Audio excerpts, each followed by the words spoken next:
Okay, so 23rd July, this be where man bed. Come.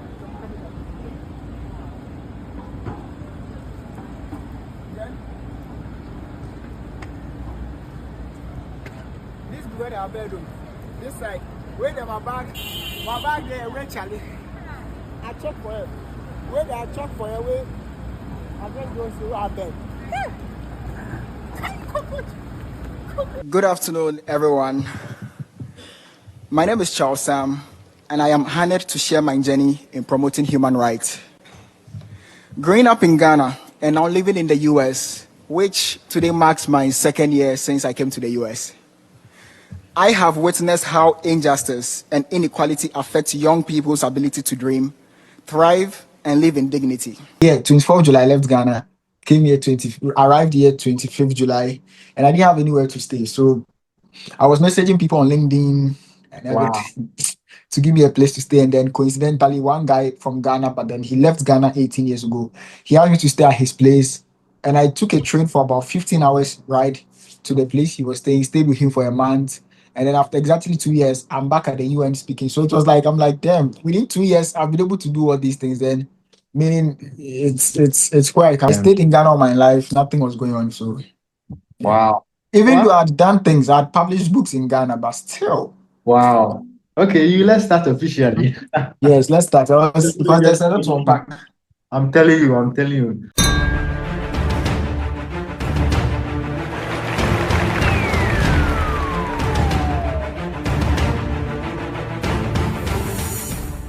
Okay, ladies and gentlemen, thank you very much for staying with us during our break. Welcome to Convos from Abroad. On this episode, I have here with me a man with so many credentials to his name, and I cannot even exhaust everything that he has done in just one sentence. So I will leave it for him to introduce himself, and then we can take it from there. You're welcome, Charles. Much, PK. So my name is Charles. Most people call me Sam Charles because Sam is my last name, but then they normally put it at the first. So I'm based in the US and I'm an author. I make videos to inspire people, to let them know that no matter the situation or their circumstance, there's something good that can always come out of them. Because I was a typical example. I was born and raised in Ghana. My life didn't look like it had anything better to come out of. So if I've been able to make certain things come out as a result of my determination and resilience, I believe everyone can also do that. So yeah, that is a little about me. Wow. Yeah. Your story inspires me so much. Even with the Yes. links that I've watched on your pages, it inspires me so much. I think the recent video I saw was the UN. We're speaking at the UN and all that. We'll get all that. But take me way back to when you were. Who were you in Ghana? How was life for you? Like, were you working? Were you schooling? Perfect. How did the opportunity come for you to travel? Yeah. So I've had a pretty much tough life growing up. I always tell people, I wish I had a new childhood because I didn't have the best of childhood. I grew up being abused, so I didn't really have a favorite memory of, let's say, growing up. I missed this. Throughout my life, all I could remember was abuse. I don't really remember any good thing happening to me, like getting gifts from my parents, being liked by people. I was always abused, bullied throughout high school, throughout primary school, and everything. So it got to a point I felt I was even going to die young because my life was just this. It was just not something you would like. No one liked me. I didn't have girls crashing on me back then. No girl was like, no, nothing. It's like my teacher told me that I wasn't going to amount to anything in life because I was always cracking jokes in class.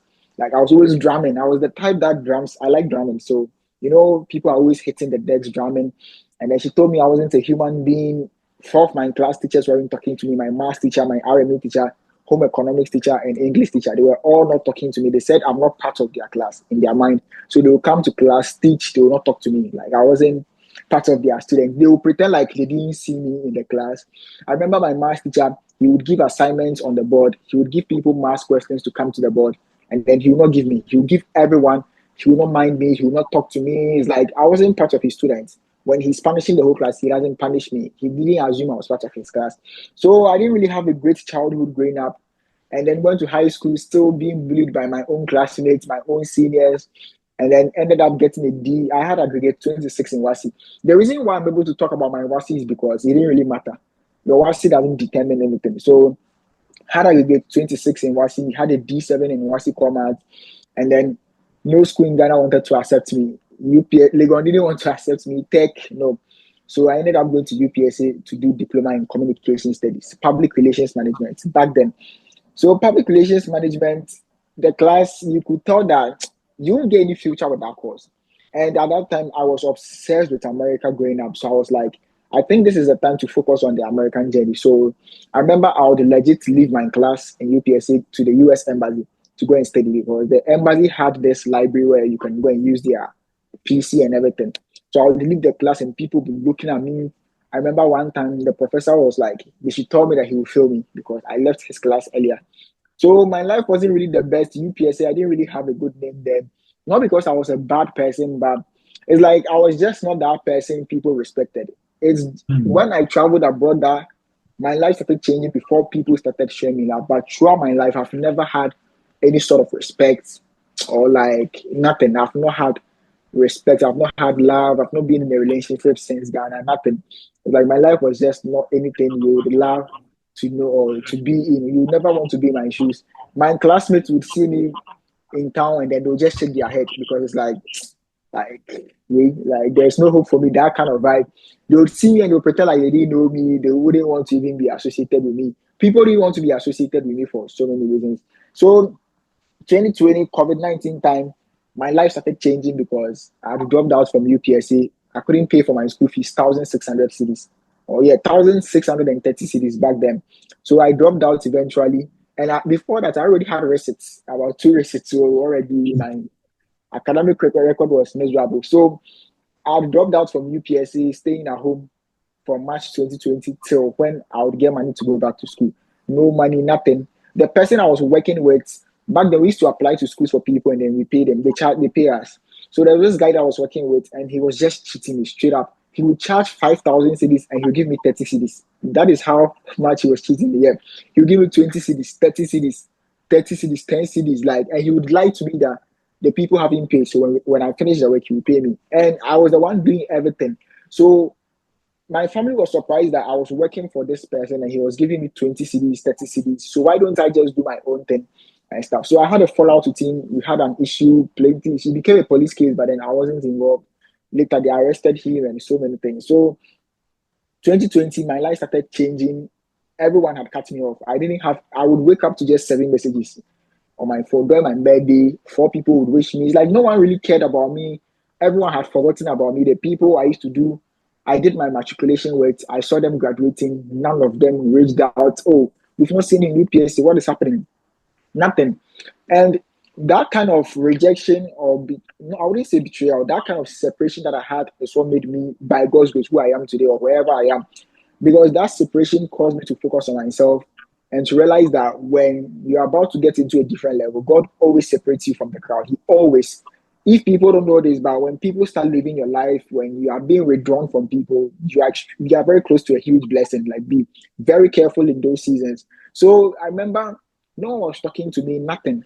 And at that time, there was this girl that I was talking to. I was in a situationship with her. It wasn't like serious. And that was like my real first situationship, close girl relationship and all that. And then she stopped talking to me for some weird reason. She said, I think she said I was too judgmental because I would post stuff on my status about fornication, stop doing these things like you're Christian and stuff. So she said I was judgmental. I'm not a good Christian, a whole lot of things. So she cut me off and I was heartbroken, even though she wasn't my girlfriend, but I was very heartbroken. And in those times, God became very close to me. So I would pray every morning, like my prayer life started coming back and all that. And the more you get close to God, the more He gives you ideas. Most of the times, anything I do is because I'm praying. I was praying, like I was in prayer like some few weeks ago. I was just praying, and then the Lord just said something to me that write a book on this. And I started working on it. So mostly when you are praying, ideas just comes. It's like God just speaks to you to do something, and it will be successful too.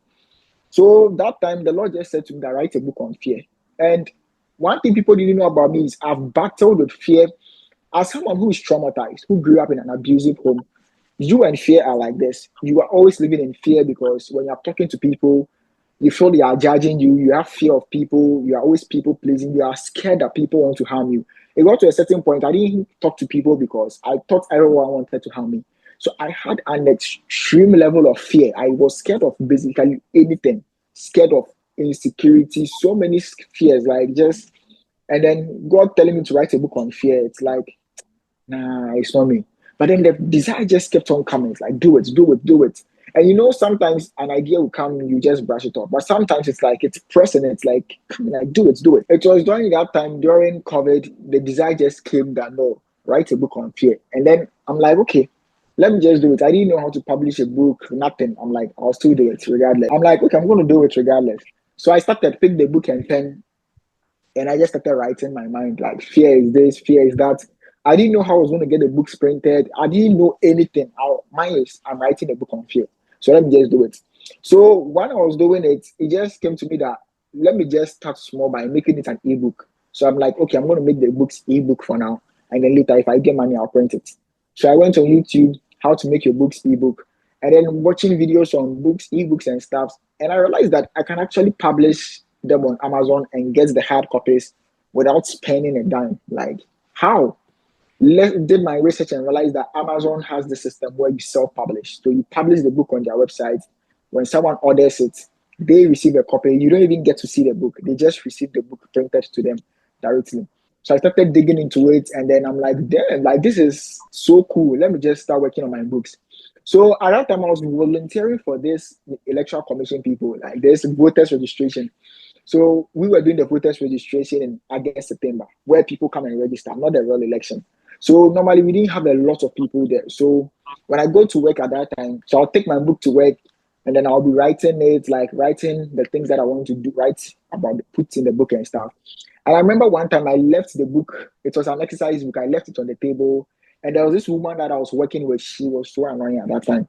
I came back and she had opened the book that I had written my points and stuff, and it's like she asked me, "Oh yeah, then which your book?" It's like she had that motherly vibe that she wanted to show me like she was my mom or all those things. So I'm like, "Oh, it's not for me, it's for a friend." And she was like, "But I don't know what you're doing." I'm like, "Oh, I'm just using it for something." And I was like, "Hey, now when I got you something about your book," and that statement hits me like a gun. It's like you just lose that motivation that you had because of what someone said. So when she said that, I felt like, like, why would she just kill my motivation like that?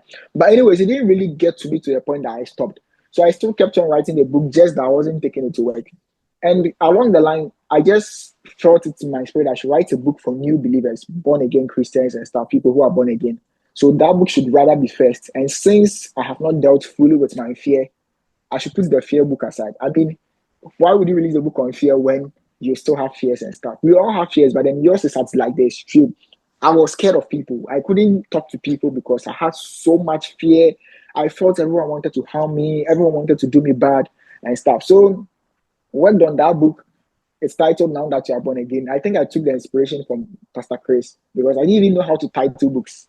So published the book on Amazon and I wrote it on my phone. So it was full of grammatical errors, like so many mistakes and stuff. When I published it, I was so happy. It's like, yo, like I have a book on Amazon.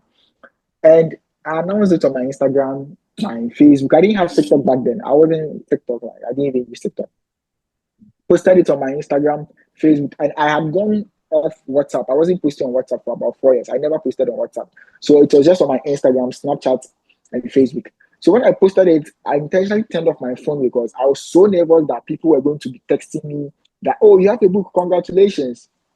You wouldn't believe that no single soul left a comment and that the post of me announcing the book. No one commented that proud of you, congratulations, nothing. And it was very painful. It's like I wrote a book and no one congratulated me, nothing. No one said anything. Why? Like, and I went to the place where I published the book, checked the reports, and no one had read a copy, no one had downloaded it. I made the book for free, no one had read it, no single soul. I published 9 books and no one read any of them. So I started forcing people to read the book. So I'll send them the link in WhatsApp that, yo, can you please read this book? Like, can you download it?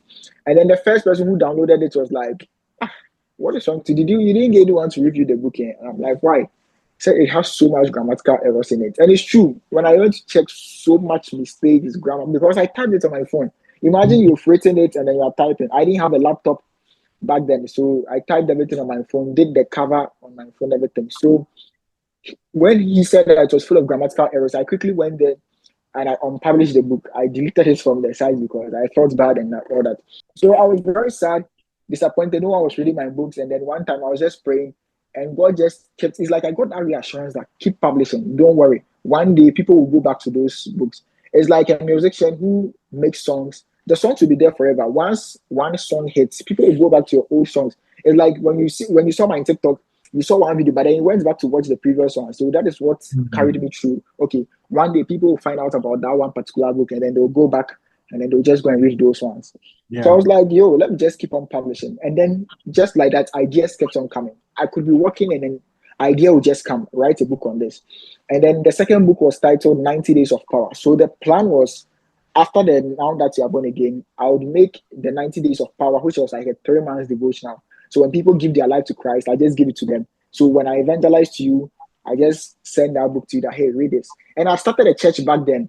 I was running a church in First Lab at Bacenta and stuff, but later they took me off because I wasn't having members, I wasn't productive and stuff. So my plan was I started the church when I was 19 years. So when they took me off that First Love Church thing, I was like, okay, I will do my own evangelism. So I remember I used to preach at midnight in Ghana.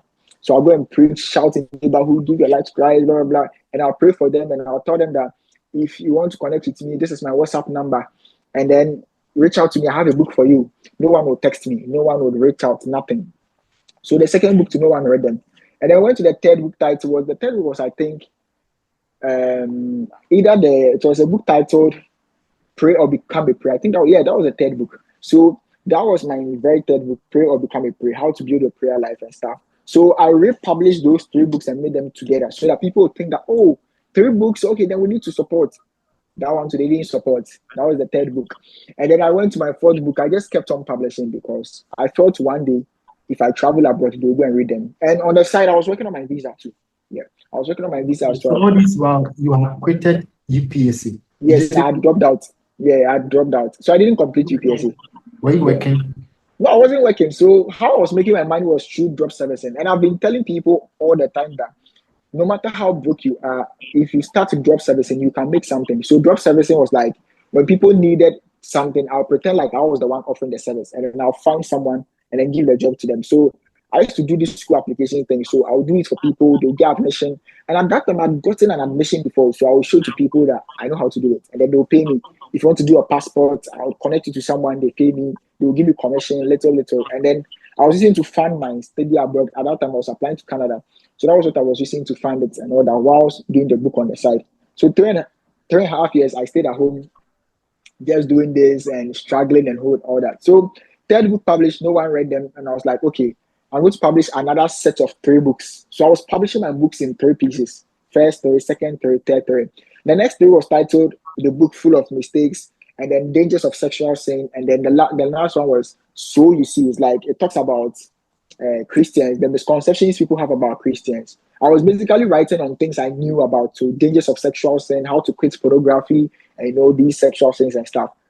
Published those ones, announced it, no one read them. And I was like, I would go on YouTube and then I'll search how to make sales on your books. And then they'll be like, go on podcast. And I'm like, which podcast can I go on? So I was like so frustrated. And at that time, there was this guy on Instagram called Prince. He had published the book on fear. And I also had written a book on fear. So I messaged him. He inspired me so much because when he announced this book, it's like all his friends were pushing him, reposting it. It's like he had a supportive community. And I'm like, how come he published his and people are supporting him? He became a best-selling author. His book ranked #1 on Amazon, and no one was reading them. So I messaged him and told him my frustration that no one had read my book. How is he selling his books and stuff? And he told me that I need to just promote it. And I'm like, I promote it, but no one reads them. And he was like, if you can get on the podcast. I told him that people said I should get on the podcast, but I don't have a podcast. And he told me one thing. He said, if you can't find opportunity, create one for yourself. Meaning, if you can't find a podcast, find your own podcast. And then I opened my podcast titled The Greatness Podcast. It's still on Spotify, Apple Podcasts. It's on Audible as well. So I started doing weekly podcasts. So I would be in my room, record the podcast, talk about so many things like abuse, things that was disturbing me and stuff. I'll even bring guests on. And it was very difficult to record those podcasts because of 2 things. Number one, the internet. And then secondly, the noise is like Ghana is always noisy. So Yeah. either your parents are pounding fufu at the back or there are mosquitoes. You just can't get that peace to record the podcast. So I'll record the podcast and I could record like 30 minutes podcast and there's so much noise that I had to delete it. I can't even publish it. So I started pushing the podcast there and then I'll push it on Facebook, share it, talk about parental abuse, things that I was like, I've experienced before. How to change your life, this. I was doing my podcast, promoting my book on it. I'll write it down. If you want to read my book, do this, do this, do that. Still, no one was reading them. And then I went to the second set of three books, which was, I think, the second set of three books was I think it was how do you call it, the series. I had a book series of 9 books. So I published the book title, a series titled The Human Nature Series. It talks about addiction, those who are addicted, those who are abusive, those who are alone and without friends, like basically human nature. Published those books in Ghana and still no one read them. But before that, those were like the latter books that I published before coming here. So I published the book title Why Problems Exist, combined with I think the book full of mistakes also. And then 2 other books. I forgot to have 20 books, so I don't have them offered. So I Mm. published those 3 books before the Human Nature series, 9 solid books. No one read them. And at that time too, I realized I've seen how Amazon, you can publish a book on Amazon. So what I'll do is have the books on Amazon and then pay someone. I'll buy it and send to someone who lives in the US because in Ghana you can't order from Amazon. So I had a friend living in Canada. So I'll buy the book and send it to her in Canada, and then she'll take pictures of the books, send it to me so that I can promote it, like post it and stuff. But still, it wasn't working. And then lo and behold, God being so good, I came to America. And when people started seeing me, they were like, "Oh, then let's start getting on your books." So when they started jumping on my books before I started gaining momentum, so it was just recently that people started getting on my books and all that. But then my perspective has shifted over the years with regards to book writing because I've never thought of writing books for money. I've never thought of writing books because of like the credibility. I write books because it gives me the opportunity to speak a lot. I can't say whatever I want to say in 30 minutes. So why don't I put it in a book? And I know one day I can always revise it for the right people to get it. So that is like my main goal, to write books. So yeah, that has been a brief about my writing journey as well. Interesting. Yeah, I believe God has deposited a lot in you, yeah, and the world needs to hear it. definitely, And definitely. writing a book is the Mhm. right medium to get Yes. the message across. Mm-hmm. Uh-huh. Very So true. I would want to find out at what point did the opportunity to travel came in? Yes. That was like my biggest dream come true because since 2011, I've been obsessed with abroad, like America and stuff. But then I was refused Canadian visa twice in the space of 1 year. So I applied for my Canadian visa in August 2020 during COVID. And usually you hear from them in about 3 months. 3 months is even too much, like 2 weeks. Mine took 1 year to hear from them, an entire year, 2020, August 19th to 2021, August 17th or so, exactly 2 days before the 1 year. And they had refused the visa. I nearly ran mad. It's like something happened to me that day. So 1 year, after 1 year, I had wasted my time, I had wasted my energy, my imaginations and stuff, only to be refused. So when they refused the visa, I applied again, and after 6 months, they refused again. And then my dad told me that why my dad didn't really understand why I was depressed because it's like he didn't see the impact of me being refused a visa. Canada refuses you. And back then they said Canada and US share information. So it's like I was scared and all that. So I switched to the US and the US I started in 2022 August.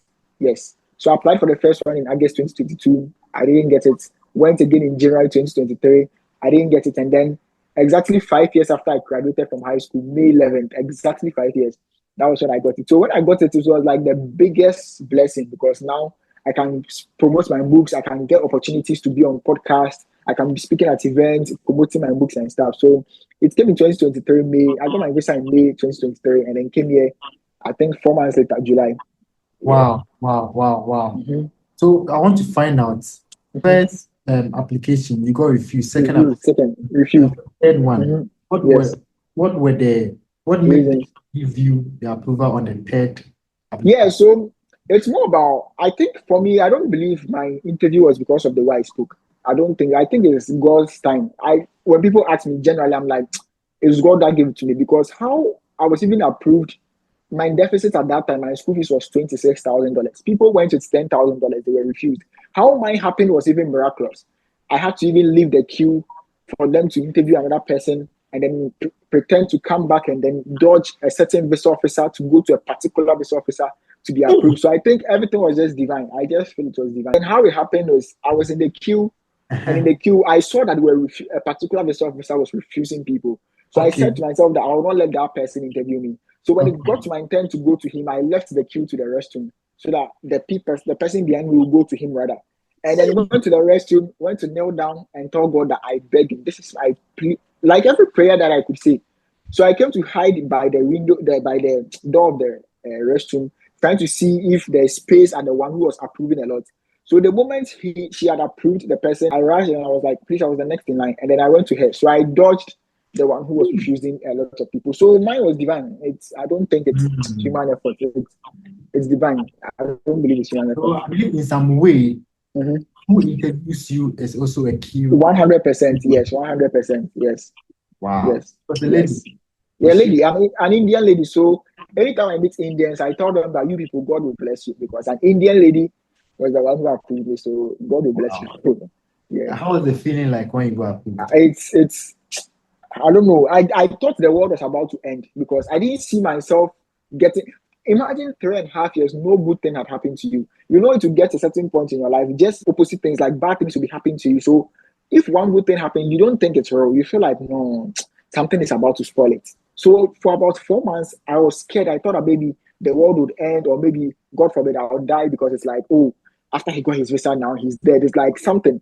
And then it's like it wasn't easy. So, I didn't even walk home. I didn't even get a car. I walked non-stop. Like I didn't even feel like sitting in a car. I was Wow. so out of my mind. Like imagine over 11 years, finally, I also get to see the US sitting on an airplane is crazy. Like very, very What program crazy. did you choose and which college was that? Yeah. So normally I don't mention my current college, but then I can mention the previous one because I Okay. transferred. So I went to University of Charleston in West Virginia. Terrible decision. I mean, I don't really regret it because I learned from my experience. But I learned when I went there, the situation wasn't good at all because it was like a white state full of white people, and I was reading political science there as well. So I was only Ghanaian African. There was no African in my school. So the food over there, everything was just not anything close to Africa. So it was very difficult for me.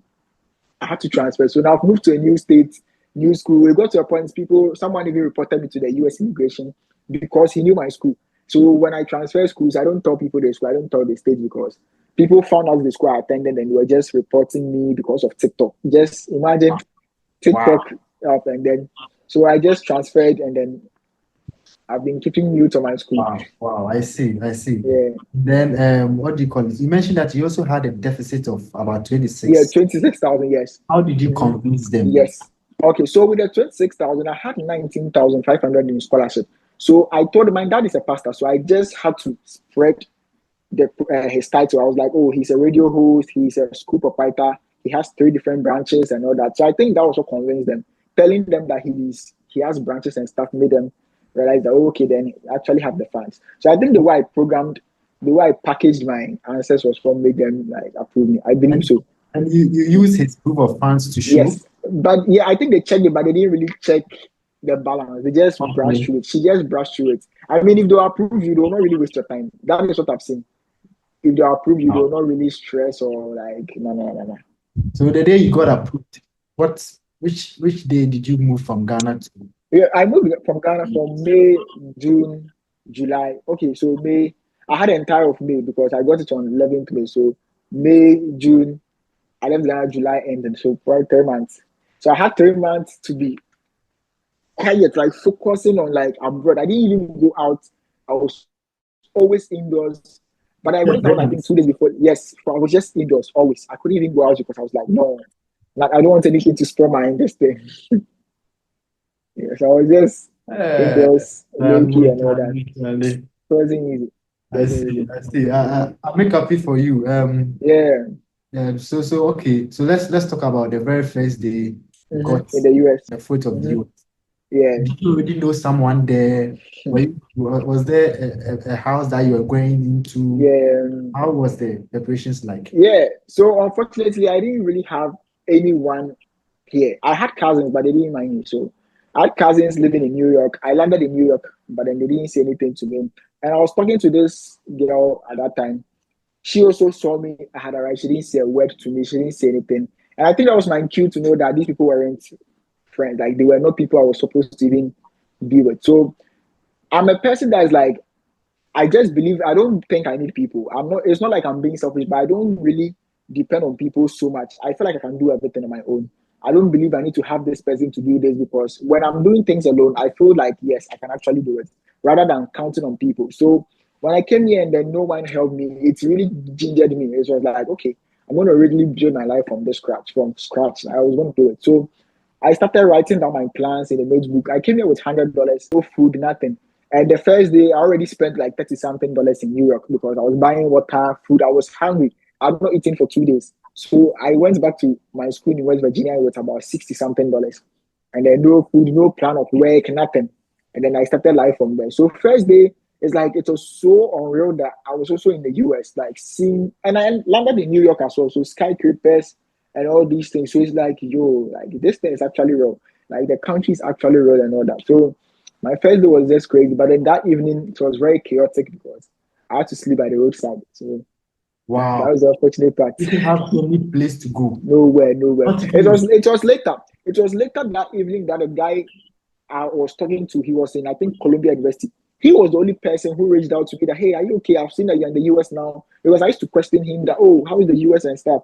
And he was like, are you okay? And I'm like, oh, I didn't have a place to stay. He was like, no, can I come and pick you up? He was the one willing to show me, like, and I'm like, oh, I'm okay. It's already daybreak. And my train leaves around 6 a.m. It was around 4 a.m.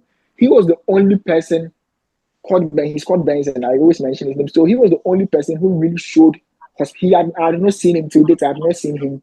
He was like willing to help me to show me like, oh, can stay at my place too? And I'm like, nah, I'm okay, it's fine. So he was the only person, but the rest, all the people I knew in the US, none of them offered any help, nothing. Wow, wow. If they offered help, they would have come and say it out right now. They would have come and said I'm ungrateful because I always talk about this. But you still hear from them? Yeah, I still talk to my cousins, but they're not that much. I mean, I don't have any cold bad blood between Yeah. us, but then it's like it's past. You guys didn't help me, so let's just move on. Like it's Okay. past. Okay. So Yeah. in terms of accommodation, you had some on campus. Yes. So accommodation, I messaged the guy called George. So he gave me a place to stay for 1 month, and then I moved to on campus. So I stayed with him for like a month, and he was the type that was always traveling. So I was just tagging along with him. And the funny thing is, I remember when I came here, New York traumatized me so much that I didn't even want to ever come back to New York. So when I went to his place 2 days later, he said he's traveling to New York, and I had not traveled before like that long. I was so scared that hey, what would happen again to me and all that. So I was begging him that please, can I stay in your house? Like I don't want to go. And he said, no, he doesn't know me. He can't let me stay in his house just like that. I was literally begging him that please. I've not traveled before. Like I was new to all these traveling things. In the US, people can travel and go and spend the night in their friends' place. But I wasn't used to it. I didn't know the person we were going to stay with. So I was begging him. And he told me that no, he can't leave me here. He doesn't know me. So I had to eventually tag along with him. And I actually enjoyed it. I mean, going back to New York, and Times Square and all those things. So as time went on, we started traveling a lot. I was always traveling with him. He goes to New York, I'm with him. He goes to Ohio, I'm with him. He goes here, I'm with him. So he's like, he really gave me that exposure. He really gave Oh, me the okay. I think exposure. I Yeah, saw one video of that you did with yeah, him when yeah. you when you came to. He really put me on because he's been here for over 18 years. So he really, really gave me that exposure. Connected me to people. Anywhere I go, I meet people. I take their numbers and stuff. So he really, really helped me. So within a month that you stay with him, you found Yeah. something, you found a No, job. not really. I was still doing the school application thing, and then they were paying me from Ghana. So I'll let them deposit it in my Ghana bank account, and then I'll withdraw it cash here. So that was like the only thing I was surviving on, like the Okay. steady upgrade. So I basically used to apply to schools for people, and that time people had seen that okay, I'm actually here now, so they trusted it.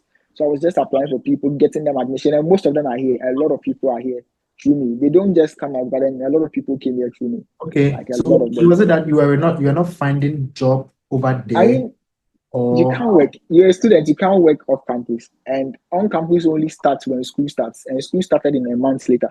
So I couldn't work legally, even on campus. I wasn't allowed to. Yeah, I okay. wasn't. Yeah, Okay, okay. hmm Wow. Well, yeah, maybe a lot of us don't know about that because with yeah. the way the People think the Japan is, moment you I get think here, when you land on the land of no, no, no, no, no, no, opportunities, no, no, no, no, no. It's not like doors that. start When opening. you get here, the first 2 months you'll be very confused in life. It will feel like you're in a merry-go-round. It's like everything just looks opposite to you, so you don't even think about work. So it will be very hard, and no job would like to risk hiring someone who just came fresh from Africa. Like, who are you for us to hire you just like that? Would you hire, let's say, someone coming from Nigeria and then the following day you hire them? No. The person has an accent, they don't know anything, they don't have a resume in the US. It's like they don't know anything about the country. So you don't hire them. So it's not that easy. People don't Wow. talk about this, but as an international student, it's hard to get a job. Very, very hard. Yeah. Very, very hard. I was, well, I don't know about how the situation was over there, but you mentioned that you were Mhm. the African over there in your school. Yes, the only African, yes, the entire school. So West Virginia, no one really goes there. The other Africans were South Africans, but they were the white South Africans. There was no Nigerian in my school, no one, like, basically. I Wow. remember the first day I went to my school's admissions office and I asked them if there would be any African coming to my school. And they searched it up, they said no, no African. It was very painful. And at And that you time, it were was too late to comfortable transfer. there. I wasn't comfortable. I was always awkward.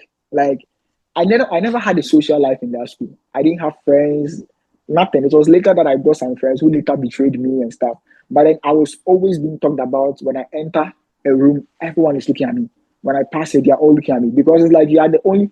Imagine Ghana, then someone comes from India to school in Ghana. Let's say a school like Accra Academy. Everyone is a Ghanaian there, and then an Indian is there. It's like when you move here, they're looking at you. When you look here, they're looking at you. When you look here, they're looking at you. So it's like I wasn't comfortable at all. I was always awkward, always feeling weird, feeling scared.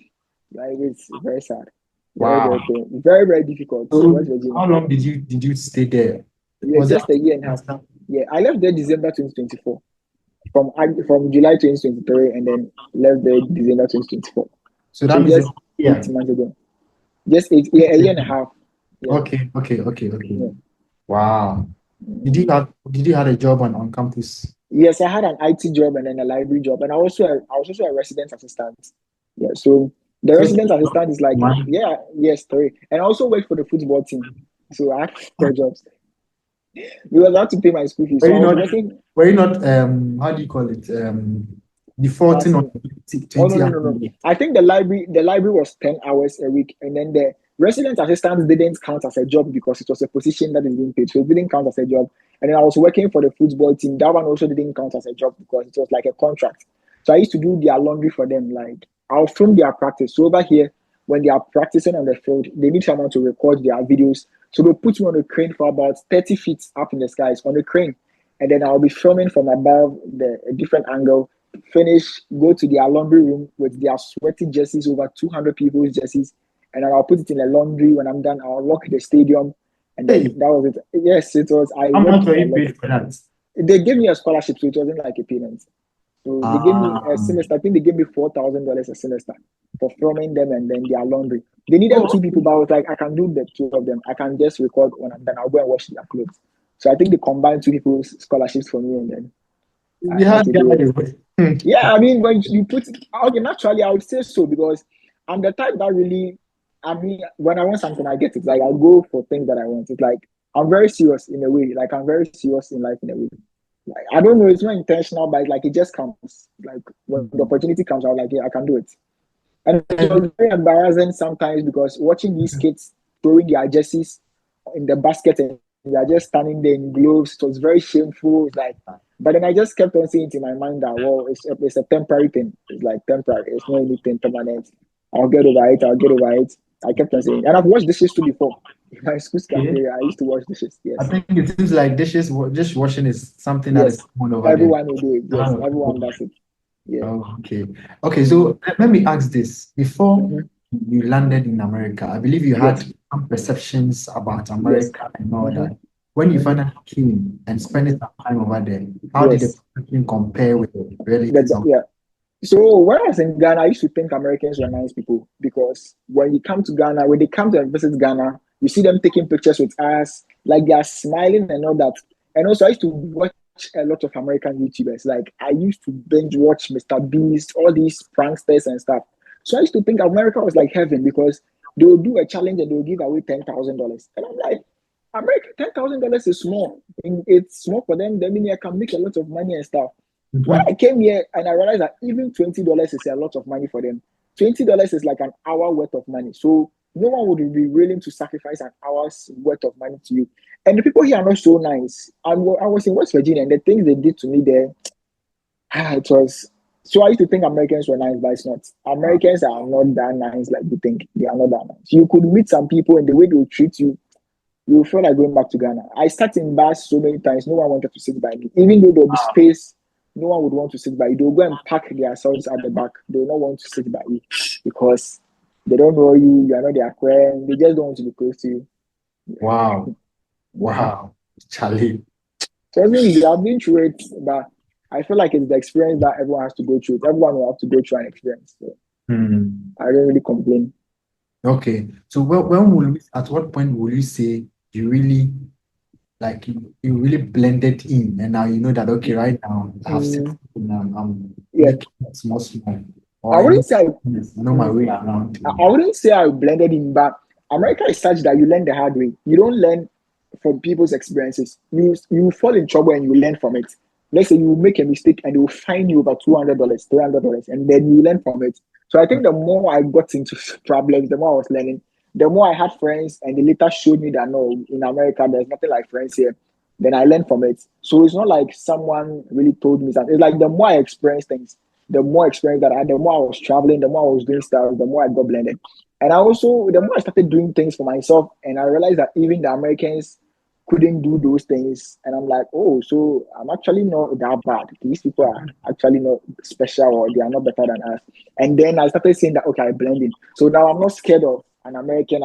I don't think an American can make me feel less of myself because it's like if I would feel less of myself, it's about me, it's my problem. But then I don't think any American will be like, hey, go back to your country and then it will hurt me because that American saying that I have probably done so much than them. If I say so much, not like my achievements, but I've probably suffered in life than they. And I believe achievement should be based on what you've overcome, not the money you've made or something. That's why people are rich, millions of dollars, but they don't have respect. But then when you hear that someone has been through something, they've overcome something that is not common, you would actually respect them. If you see that someone has survived an helicopter crash, the respect you have for them is different from someone who is a self-made millionaire. So money is not always the price. Money is not always what gives you the respect. It's the challenges that you overcome, the things you've been through, the things you've survived. That is what makes you. So if I've survived Ghana, I've survived being the only African in our entire school. What else? You can't do anything. It's like I have that. This thing. You also mentioned that you said you've been helping people get admission. Admissions and stuff. Yeah. What are some of the key observations that you've made? So maybe a Mm-hmm. first timer looking to apply for schools over there, Yes. what should a Mm-hmm. person consider in terms of the Yeah. course, in terms of the Mm-hmm. college, in terms of the Mm-hmm. even states that Yes. the States. Yeah. Yeah. what The funny thing is, most people always want to end up in a particular state as if they'll be restricted to that state. I was so obsessed with New York. I wanted to go to New York so much. I wanted to live in New York. But then when I went for my interview with a school in New York, I was refused. I was so sad because it's like, I can't see New York, man. I can't go to New York and all that. Until I came here and I can literally pick a train to New York right now. Like, I'll just get on a train, pay $5, and I'll see New York. You can basically go anywhere. People think when you come to the US, the police will be after you asking for your passport. You can live here and no one will really know that you're a student. No one will think you're a student or you're a worker or something.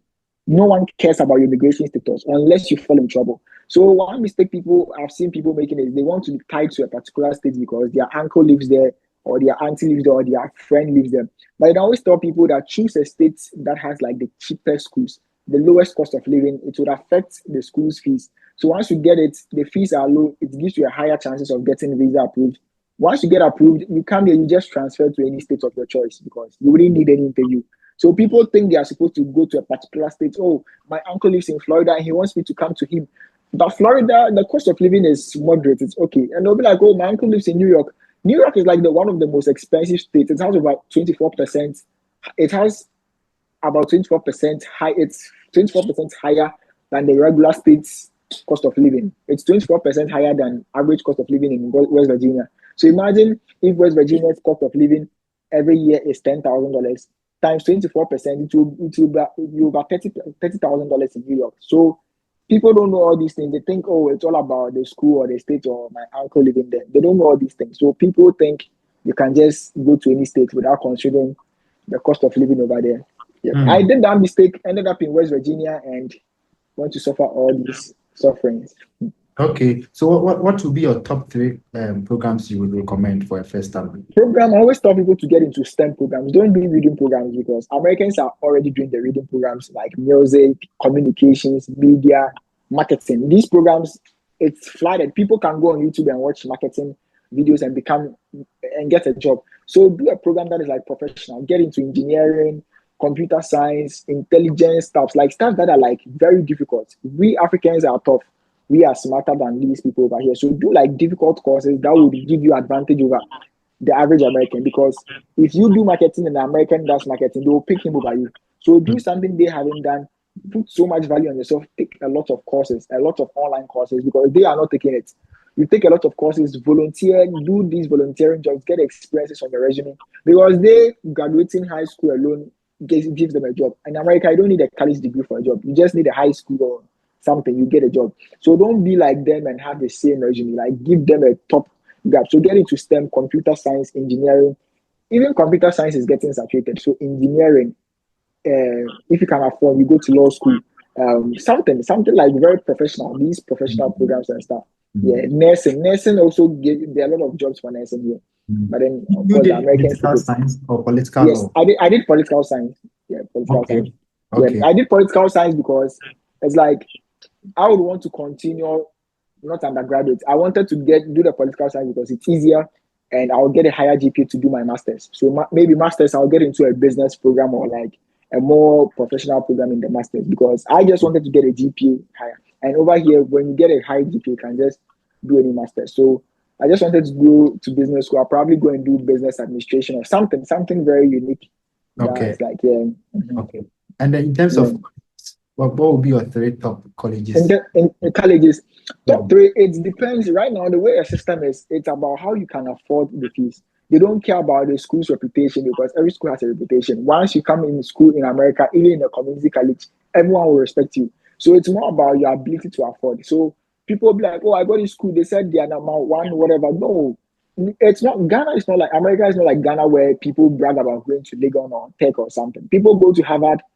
Okay, when you go to these Ivy League schools, yeah, you get a respect and stuff. But when you go to a state school and someone goes to a private school, there's no difference.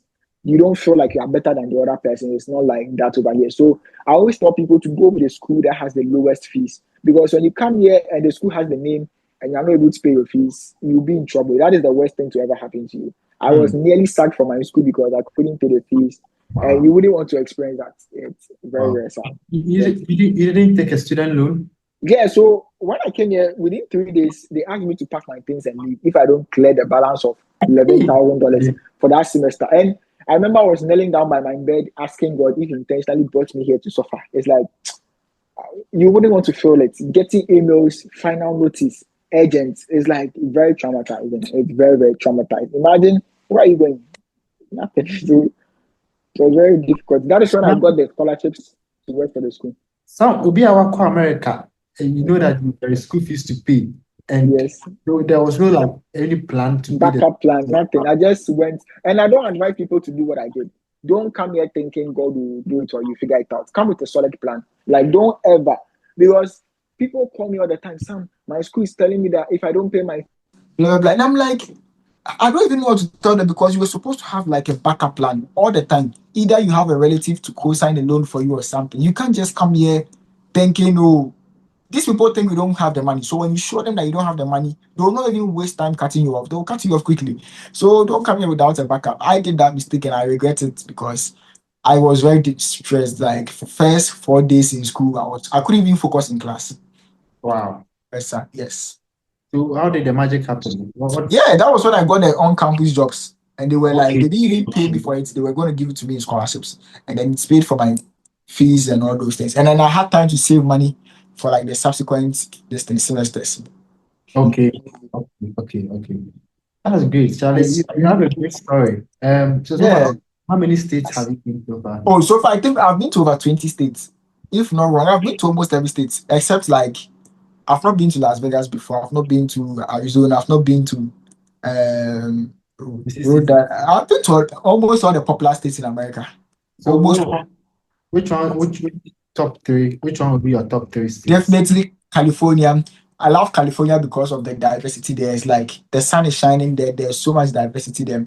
And then the second, New York is supposed to be second, but then a very, very close friend of mine lives in California, and then it makes me like California because of her. So I like California so much. And then New York has that spirit of hard work.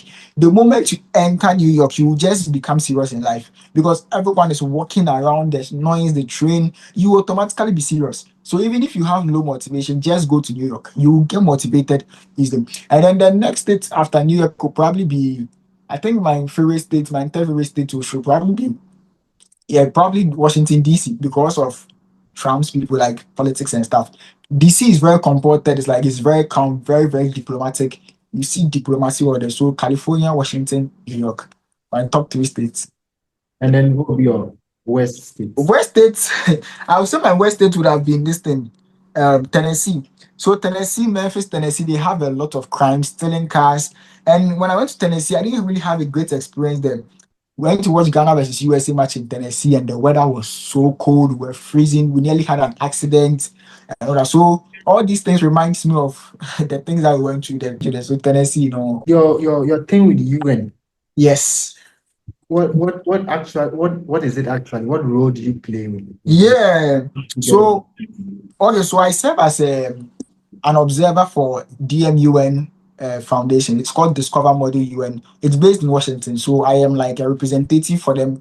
It's like an NGO. So you represent them at UN event. If most of them can't travel to New York all the time. So if you are interested and you can afford to travel to New York, then you just pick it up. So they selected me to be their representative for UN event at the UN headquarters. That is why I'm always at the UN. So when there's any event and I tell them I want to go, they'll just work it out from there and I'll go. Because you don't just go to the UN like a normal place. You need to go through a pass, security clearance and stuff. So you get a badge and stuff. So they will work everything out for me. So I basically attend conferences at the UN. I don't really do much there. Like I basically attend conferences. That's all.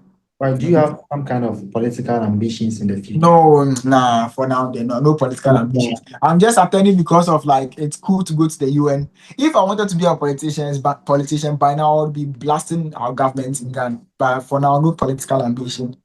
I'm just focusing on school right now. Okay. What has been your greatest challenge My since you yeah. Yeah, it's my greatest challenge would be financially. I mean, everyone can explain. I went into debt, serious debt. I'm still paying it off. So someone scammed my account. You know, when they come here, people will be like, "Give me your bank account details and stuff." And I mistakenly give it to the person. I give to the person, and then the bank press chargebacks on the account. Meaning, when they frauded the person into my account, and after I sent the money to them, the bank put every money that I had in my account back to the person, including the ones that I didn't have. So it took my account to a negative balance. So I went in debt over $6,000. And then it kept on compiling. It's like you are in debt $6,000, you don't have money again. So you have to depend on your credit card. Depend on my credit card, I had over 5 different credit cards because all the money I was making was going into that debt that I had. And the more credit card I got, the less it affects your credit score. So your credit score starts declining, and then they add charges to your payment on the credit card. So it was very depressing. It's very difficult to come out of debt in America. When you have debt, it will take a lot. So I went into serious debt. I'm still paying them off, getting penalties on the late payment and stuff. If you miss a deadline, they add charges to it. So it's like aside that, everything I've been through actually ended up being real good to me. Anything I ended up losing, if it was friends, it ended up being something good for me. Like so, yeah, I don't really think I've been through aside the financial this thing. They normally say America is a land of opportunities. Yes, Can you confirm this and what exactly do they mean when they say it's a land yes, of opportunities? 100%. I would even make a video about it that it's very easy to make it in America. I mean, it's simple. I lived in Ghana over 20 years. There was nothing to write home about. But then in less than 2 years, if not for anything, I can say I've been to the UN, if just for one thing. But then if it was in Ghana, I wouldn't have gotten any chance. The reason why I'll say it's the land of opportunities is that they've programmed the system so that they think about the people. Those in government think about the people more than even themselves. They are reasonable.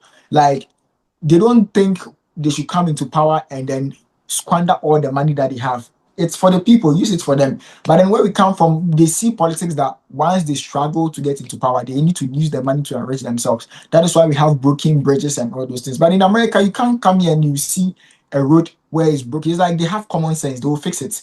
So here, full of opportunities. Once you get here, whatever you want to do, if you want to get into acting, there's an acting opportunity for you. You can go online and find people looking for actors for 2 days or 3 days. You go there, you act, you become an actor, you start building your portfolio. You want to become an author, you can publish here in the US, publish on Amazon, get copies of your book, and then you are that. It's like the opportunities are here. But then in Ghana, how many people want to be authors? That is easy. I published some of my books in Ghana, it was so expensive. But then my books that I published, I didn't even spend a dollar on it. I just had to publish it and then over 100 pieces. They don't allow you to buy like less copies. You buy bunch pieces before they can even do it for you. So here, 100%, a land of opportunity, 100%. If life should be easier for anyone at Mm-hmm. all wants to Mm-hmm. come to America, Yes. Yes.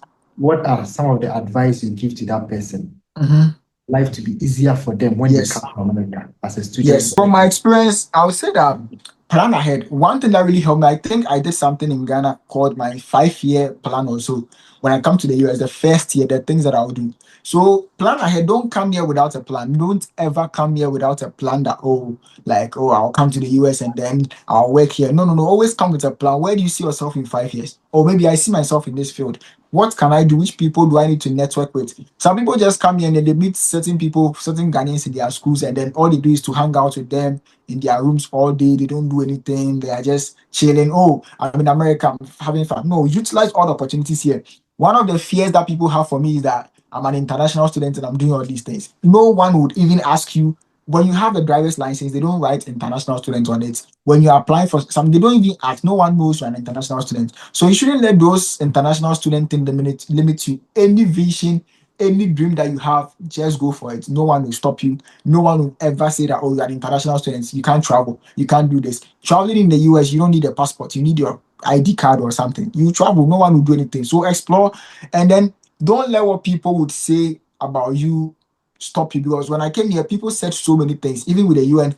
People said so many things that could discourage me, but I knew what I wanted. I just went for it. Those people talking, they've not done quarter of the things by God's grace I have been able to do. So why should I even let their judgment or their opinion even stop me? So I just kept on doing whatever I felt was right for me. So yeah, plan ahead. Don't ever come here without a plan. Never. What Yes. are some of the things that you, in particular, you didn't struggle for, but others are like Mm, going through right now? Like, yeah. what did So you? I would say that people I wouldn't say I would say that events people over here don't get a chance to attend events that I've been attending. I didn't struggle. It just came, and the story of even me getting to the UN is not even realistic. It's some random thing that happened. But I would say something people struggle with the most is relationships. Like people don't even get good people to marry, like the opposite gender, because you can't when you marry someone from Ghana, it's like they have a different mindset. They don't want to marry you from Ghana here. And then the men also don't want to marry the women from here. So it's like people have issues in their marriages a lot over here. And also I'll say finances. People have like terrible finance. People would go and buy car on debt. Like they'll basically buy car on credit, and there'll be so much interest on it, about 20% percentage, annual percentage on it, and then you end up paying more than the cost of the car, maybe times two of it. I didn't have to buy a car on credit. I had to save up for more than a year just to buy a car, off pay it off and everything. So people are struggling a lot with debt, like a lot of debt. A lot. When you meet people and they tell you the debts they have, you'd be surprised. Wow. Wow. So you didn't you saved money to buy the car. You Yes, didn't. yes. I didn't struggle at all. I didn't struggle. Oh, wow, Yeah, I wow, had to just say, yeah, I saved a lot and then I was just finding the right opportunity. And then when it came, I just got it. do you think if you were in Ghana, you'd have been able to drive? Never, never. Even in Ghana, I went to driving school, learned how to drive manual car, but the instructor was just shouting at me, so I didn't even end up learning. So I didn't even know how to drive in Ghana. I came to learn how to drive perfectly here. In Ghana, I knew how to drive, but not that serious. It was manual. So it was here that I learned how to drive randomly. I'll just ask my friends with cars, oh, can you test drive? I had this girlfriend, not girlfriend, like female friend. She would shout at me because it's like she felt I was going to crash a car, black American. So I couldn't even learn the car properly. So it was even my church mentor who was like, he would be talking to me every week to know my progress in life and stuff. So I was like, why don't I use that time to practice with your car? So when I'm practicing with your car, then you'll be talking to me and we'll be discussing. So I will be practicing in the neighborhood with him, like driving, and he'll be like, oh no, when you get here, you slow down, and then you turn and you slow down. So I started driving and I was like, so it's all about confidence. So I didn't even know how to drive fully till I got a car. So the more I started driving, the more I was driving, the more I became. Uh, I was even going to post a video tomorrow about my first day driving in the US and me driving now because I didn't know how to drive at all. Oh. So how does the driving license process work? You have to Okay. go over there, Mhm, mhm. the certificate. Okay. So here you don't need to go to driving school. So what you need to do is you write an instruction permit where they give you like a 3 month license or 6 months. Yeah, 6 months. So the instruction permit is like you take an exams in person or online. They ask you about road signs and stuff. So when you get the instruction permit card, you are able to drive on the road, but someone who is above 21 years has to be in the car. You can't be alone. So you can practice with the car and everything with that person. But then after 1 month, you can apply for the road license where you go and take the road test. That one, they just check how you park, some Mm. few road signs and stuff, and then you just pass it. And you can get your license when you're 16 years. So it's Mm. not even a big deal here. Yeah. You mentioned relationship in your Mhm, submission. I want mhm. to so are you dating anyone now? No, me, I don't talk about my dating because of two things.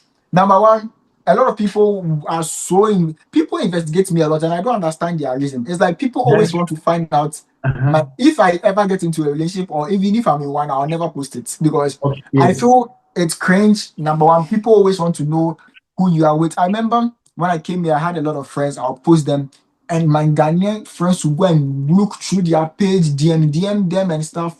And I'm like, oh, okay, so meaning if I have a girlfriend or even if I post my partner, that's what they'll be doing to them. So me, I don't let people know my status, and I don't even care so much about relationship. People text me, oh, are you single? And I'm like, nah, don't worry about it. I'm fine. I'm good. Mm. So I don't tell people my relationship. I just keep it okay. If I get one, if I'm in one, everyone will know. If I'm not too, yeah.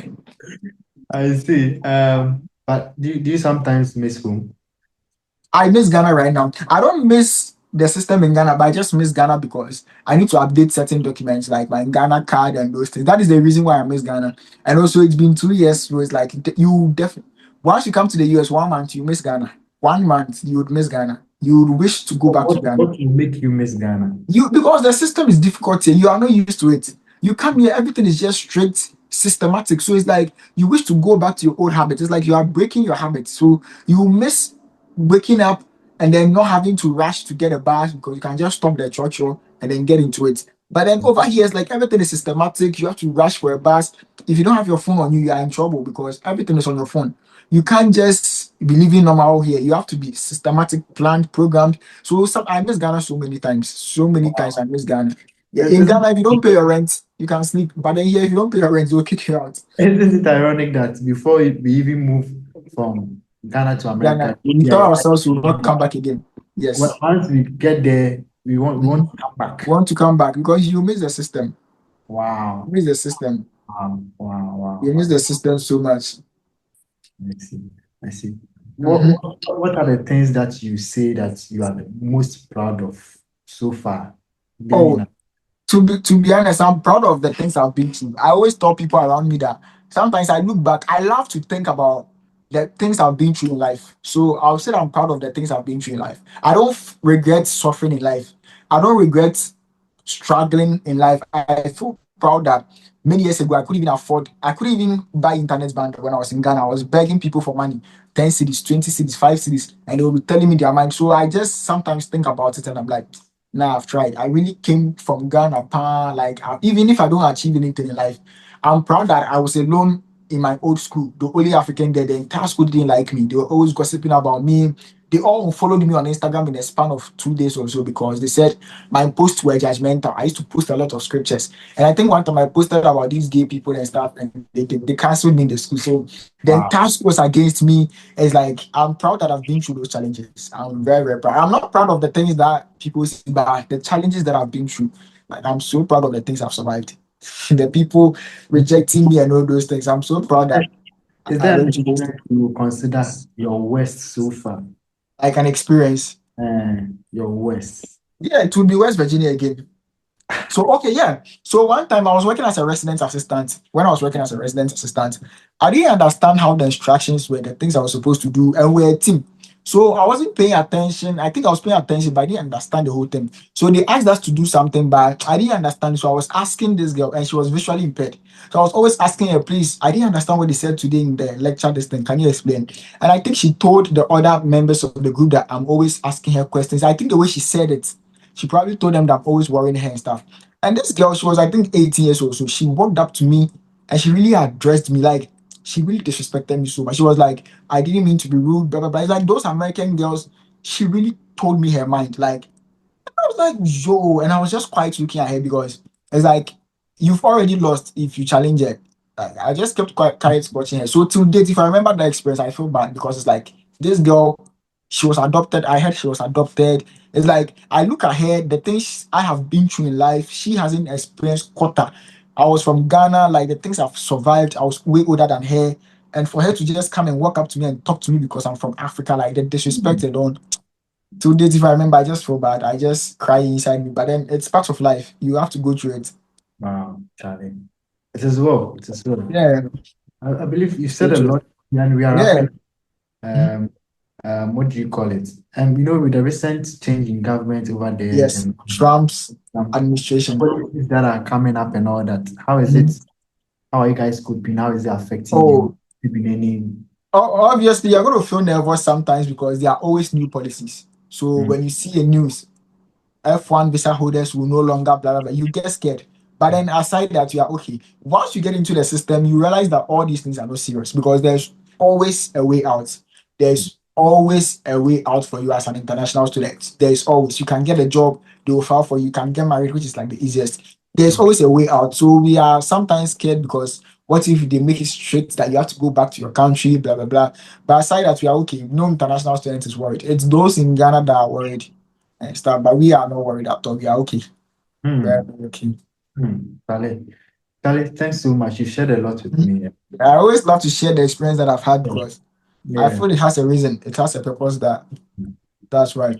So, which among I know you've written over close to 20 books. Which one Mhm. would you recommend to your audience? Oh yeah, I have it here. Oh, but I think I left it in my car. This is the French version. I have my books in French and Spanish as well. So this is the French version of my most recent book. It's titled Parent Obey Your Children. It talks about abuse. I grew up in an abusive home. My dad abused me, my mom abused me.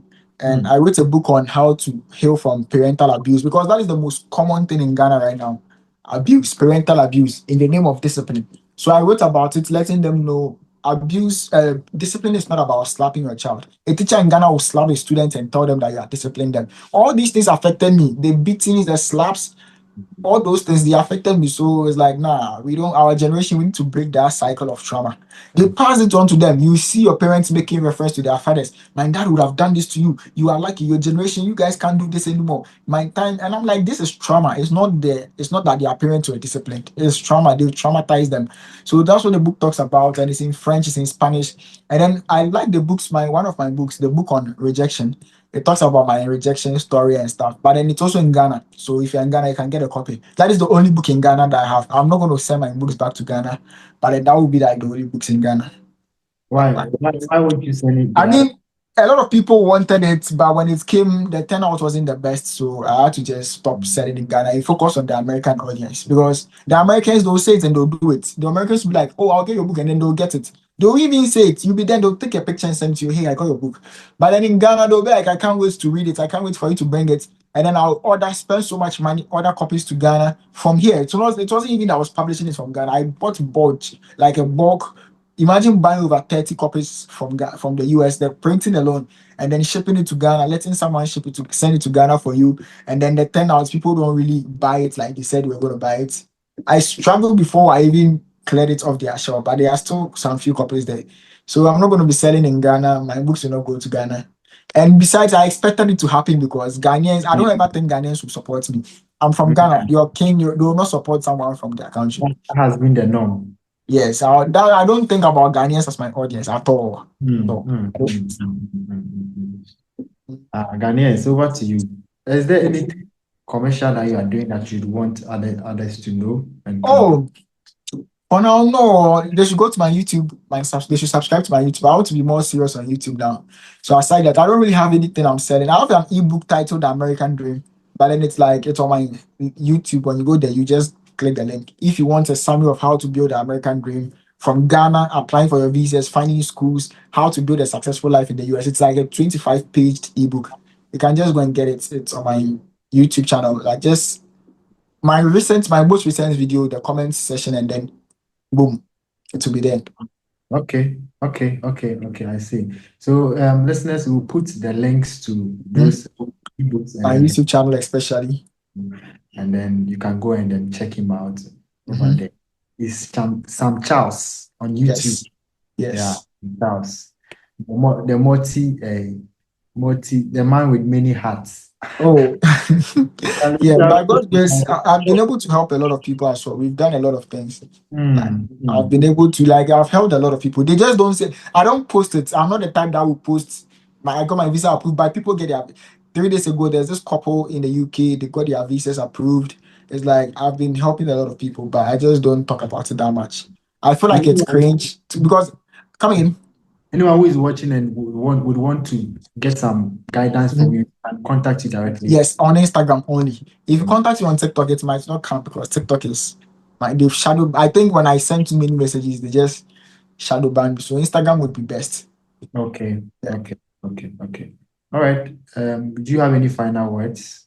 Yep, my final words is we as Ghanaians need to learn how to stop hating. Ghanaians have so much hatred and jealousy and envy in them. I always tell people that Ghana would have been very blessed if we stopped hating on people. And it starts from our childhood competition, ranking people in class, and all those things. So, the reason why Ghanaians, we are one of the most toxic people in the world, in my opinion. When you go on a TikTok channel, someone's TikTok page, and you see the comments there, the kind of hatred they have for that, I've had my own fair share. I was very scared to the point I thought Ghanaians were going to do something to me in the sense that oh, this evil eyes and stuff. People are going to, but I grew to the point that I realized that they can't do anything to me. If they were going to do something to me, it was when I was beginning, when I wasn't even strong. That was when they would have done something to me, not now. So I had to outgrow it, but then it has covered a lot of potentials. A lot of people want to do stuff, but when they see how Ghanaians will treat you, the things Ghanaians can say to you. Imagine me making a video in snow. I think the video is cool, it's normal. People will come and comment, you're a villager. It's like and I understand Ghana has one of the lowest IQ. People feel it's offensive, but then I tell people that we have a very low IQ in Ghana.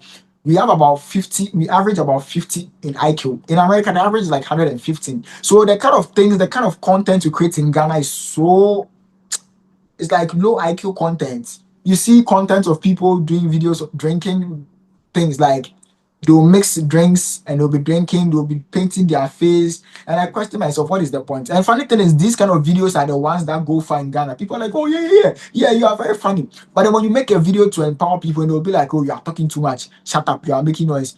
Hey, when you travel abroad, you are now a motivational speaker. You are now this. It's like someone going to prison and coming out to be a motivational speaker. People would like to talk about their experiences. So our people need to stop hating for real. I would have been posting a lot of things that I've been doing, but anytime I'm posting, I'm thinking like our people, how would they receive it? Even if you post it, you are thinking, are they thinking I'm bragging? So I post months or days after it has happened. So maybe if I go to the UN today, I don't post in real time, I post it 2 weeks later because it will be like right now, hey, you are rushing this. So I don't post in like real time because our people will be hating and saying so many things.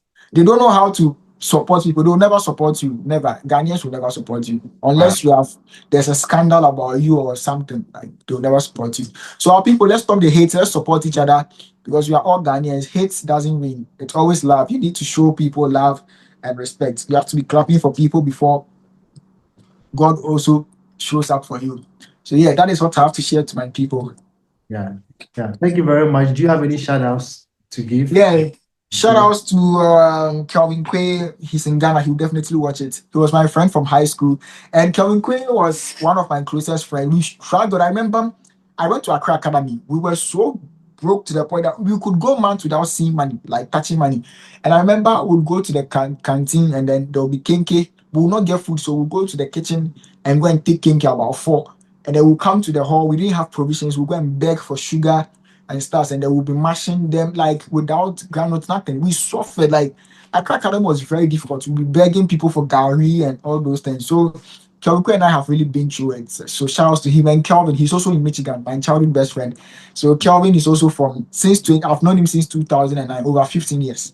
So we are very close. He's in Michigan right now, and he's probably watching this. He's been my very close friend since childhood class. So yeah, we've also been through. He was my prayer partner in Ghana and still my prayer partner. So yeah, we've been through it.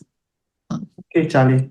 Yeah. Mr. Sam, thanks so much for I making love sharing. I love sharing my very much. I story. really appreciate you spending time with us this.